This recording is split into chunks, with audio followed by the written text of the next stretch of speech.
Kiumia kimwe kuma ruhonge rurathi wa riera rwaheana mukana wa icigo cia rugongo rwa bururi guthie na mbere kugumirwo ni ukia thengia ya mbura ya mweri wa gatatu na kana gutanywo.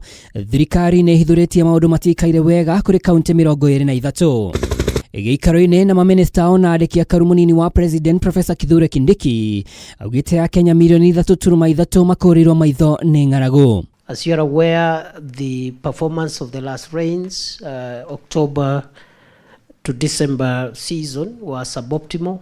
They did not perform very well.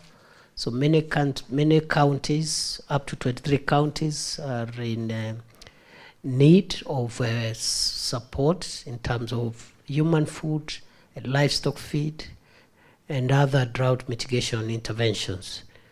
Overall, 3.3 million people across our country are affected, and we also need food to reach our schools. Nĩ ũndũ hatĩkĩte mathomo na mahiũ, na rĩu thirikari nĩ yaramĩtie mũbango wa gũkinyĩra AKENYA aya na njĩra ya gũthagania kamĩtĩ cia mwanya cia kaunti iria ibatiĩ gũkinyia irio kũrĩa kũhatĩrĩrĩku hatarĩ na mĩhĩnga kana mĩtaratara mĩingĩ. We have also resolved to diversify the food available so that we can take care of sensitive, special sections of society, including children, women, and the invalids.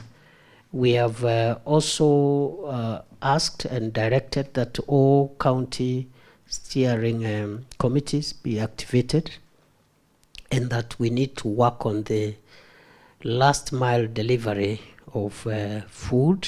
Mweri muthiru thirikari ni yanire kurekeria muigana wa bilioni 3 na iguru wa uguo ciringi bilioni 4 o hari mweri niguo gutigirira hatire mu Kenya wa kuwa ni ng'aragu. We are also making interventions for water tracking for livestock and for people, and we're going to request for that process also to be expedited. So I want to take this opportunity to assure the people of Kenya that the government views the current situation as a